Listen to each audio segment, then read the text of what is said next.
ndrojmë temë të informacionit. Nga Kosova do të shkojmë në Maqedoninë e Veriut. Nuk do të flasim për protestat në Serbi, por do të flasim për protestat e studentëve shqiptarë në Maqedoninë e Veriut, të cilët po kërkojnë trajtim të barabartë. Në këto protesta po kërkohet që po protestohet në fakt për status të barabartë të gjuhës dhe identitetit shqiptar, dhe për të diskutuar për këtë protest, protestat cilat po vazhdojnë, sepse nuk është vetëm një, dhe sot mendohet jetë edhe një protest tjetër. Kam në linjë telefonike përmes Viber një nga organizatorët dhe studentin Jon Selimi, të cilin dua ta përshëndes. Jon, përshëndetje. Përshëndetje. Jeni organizuar si student shqiptar për të protestuar dhe për të kërkuar pra barazi në vendin ku ju jetoni. Na njoftoni më shumë se cilat janë kërkesat e juaja në këto proteste. Po, fillimisht jo filloi si një kërkesë teknike, si kërkesë për të dhënë provimin e jurisprudencës në gjuhën shqipe. Po pastaj duke punu në këtë çështje ne pam që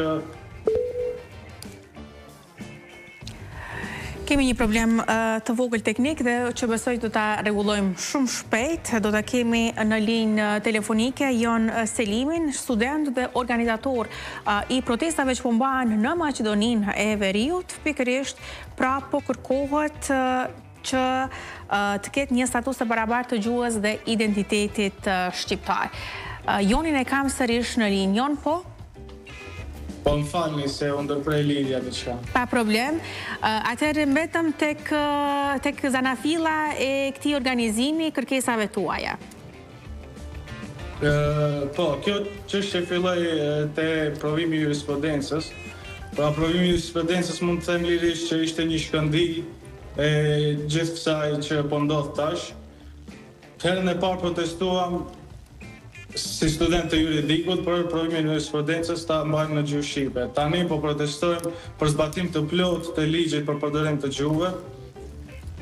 Dhe do ta kuptoj një herë mirë se ne jemi autokton në këtë vend dhe nuk lejojmë që të na shkelen drejtat tona, sidomos ato të cilat i kemi shkruar në ligj dhe në kushtetutë.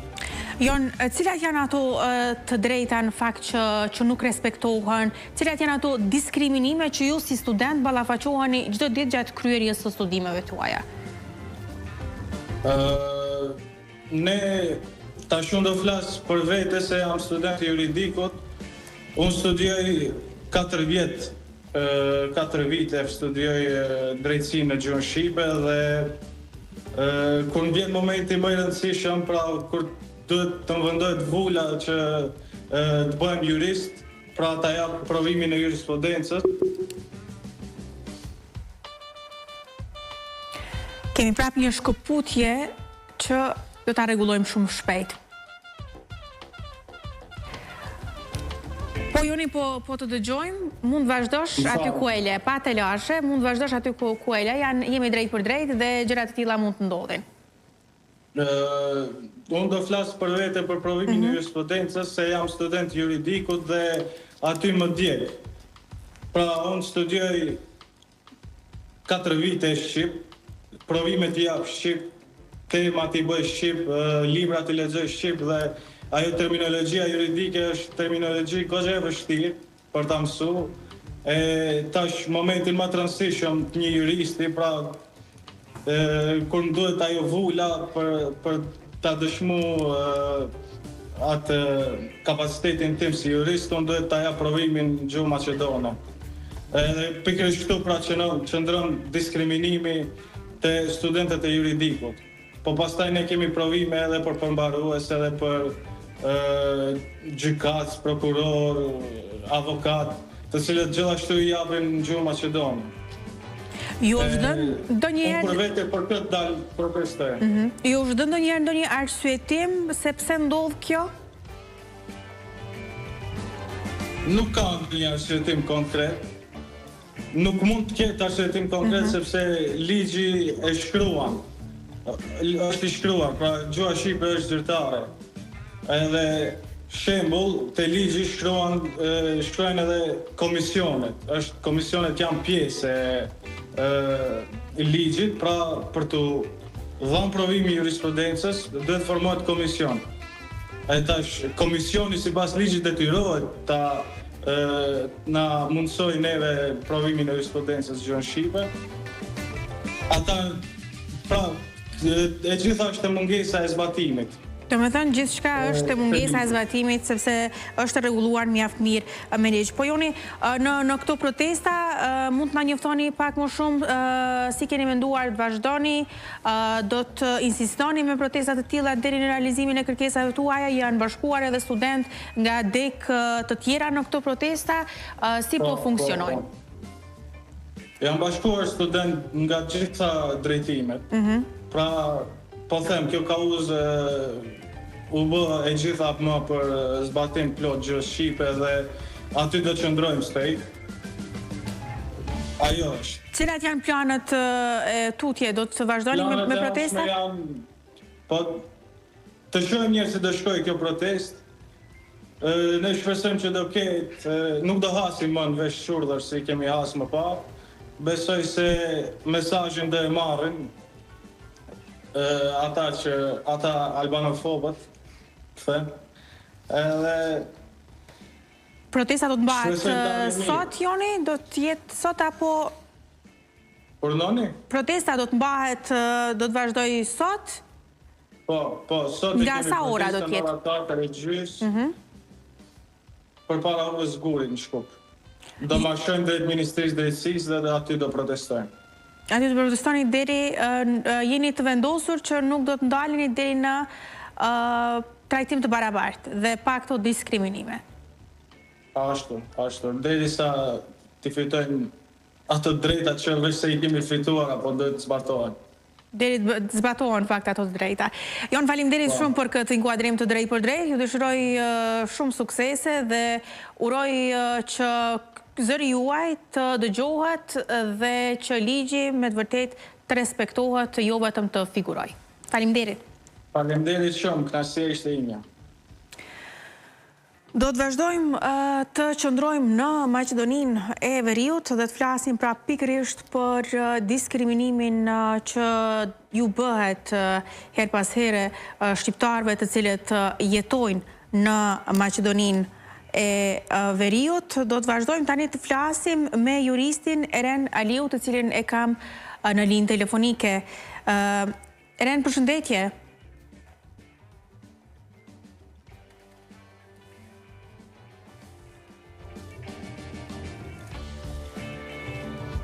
Besoj që shumë shpejt do të më dëgjoj.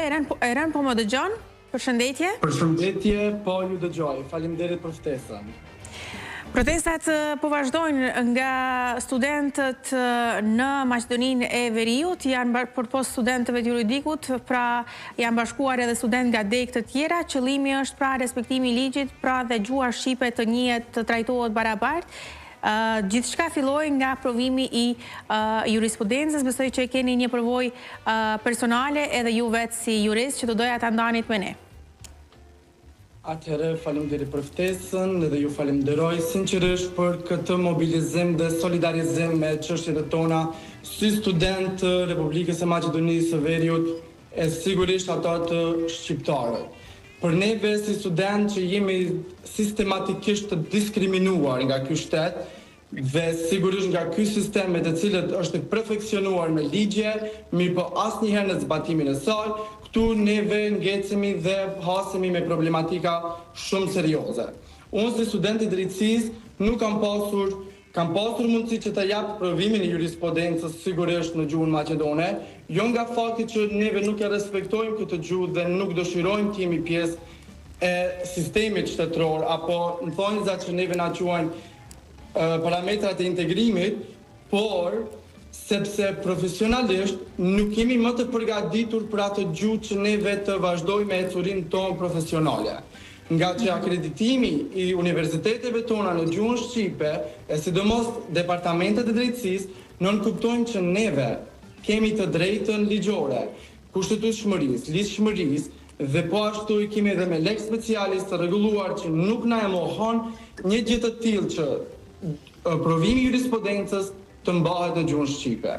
Dhe unë si një student që kam qenë pjesë e procesit arsimor e juridik me qëllim dhe me shpresë që jem pjesë e gjyqësorit, sigurisht kemi hasur në këto pengesa, për arsye të barrierës së gjuhës, që të kërkon një përgatitje enkas vetëm për këtë provim për arsye edhe të gjuhës.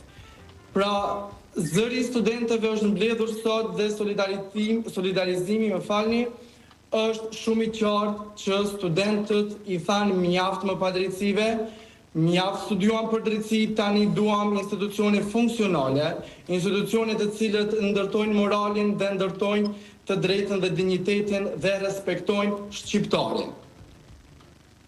Kjo është shumë e rëndësishme, sepse siç po tregoni ju, siç patëm edhe një bisedë pak më parë me një nga organizatorët që është Joni, treguam pra që gjithçka është rregulluar shumë bukur me ligj, por gjithmonë çalon tek respektimi i ligjit. Dhe unë i bëra këtë pyetje edhe Jonit, po ju bëj edhe ju, ndonjëherë ju është dhënë ndonjë arsyetim sepse ju gjithë studimet i bëni në gjuhën shqipe dhe kur vije puna për dhënë testin e jurisprudencës, ai është në gjuhën maqedone. Jo është dhënë ndonjëherë ndonjë arsyetim edhe pse kjo gjë është rregulluar me ligj? Atëherë ne duhet të jemi shumë realist dhe të jemi shumë të kujdesshëm se si ne ju qasim këtyre problematikave. Nuk duhet të harrojmë se ne jemi në një republikë që shqiptarët sistematikisht diskriminohen.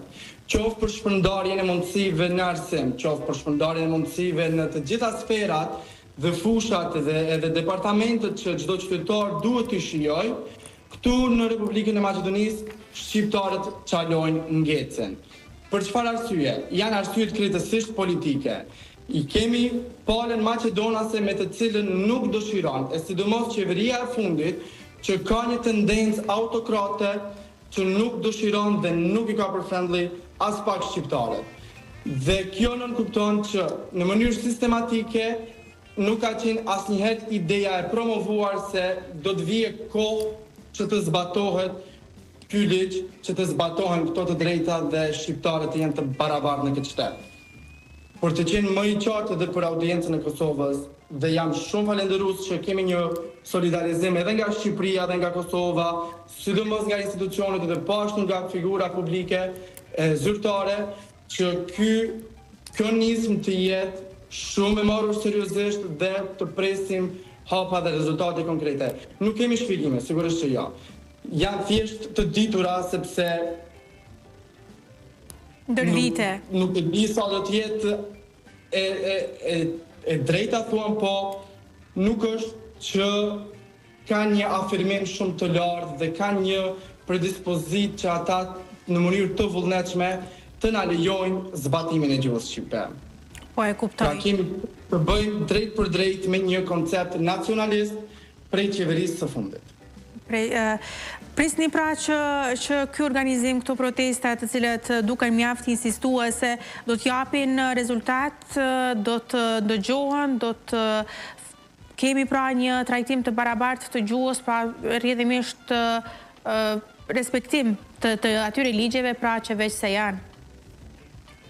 Jeni shumë e qartë, edhe kjo kërkesë është po ashtu e jona. Unë ndër vite nga aktivitetet e mia që si student kam qenë në pjesë e organizimeve të ndryshme të protestave dhe padrejtësive që na ndodhin në shtet, kemi hasur gjithmonë në një vesh të shurdhur. Kjo pra është diçka që nuk na surprizon, por këtë herë jemi një mend që deri në fund duhet ta kërkojmë të drejtën tonë derisa të ndodh ajo që duhet ndodh. Pra, ekzekutimi, zbatimi i ligjit, që neve si shqiptarë ta kemi të drejtën dhe neve të jemi pjesë e sistemit në mënyrë të barabartë. Nga qeveria kemi zëra tani për tani se do të ketë hapa për zbatimin e saj. Opozita merr pjesë në formën të ndryshme që duke shpreh zërin e tyre po ashtu përmes kësaj proteste, e që unë personalisht mendoj që kjo protestë i takon studentëve edhe çdo qytetari, çdo prindi, çdo nëne, çdo familjari, çdo shoku, çdo studenti që duhet të dalë në rrugë dhe të tregojmë se ne jemi këtu dhe duhet të jemi të trajtuar të barabartë. Është e mjaftueshme më, nuk shkon më. E kuptueshme. Eren, faleminderit shumë për këtë inkuadrim të drejtë për drejtë. Uroj me të vërtet që kauza juaj, kërkesat e juaja pra të dëgjohen dhe të vim deri tek një trajtim i barabartë dhe respektimi i ligjit. Faleminderit edhe një herë për këtë inkuadrim. Shumë faleminderit edhe për ju.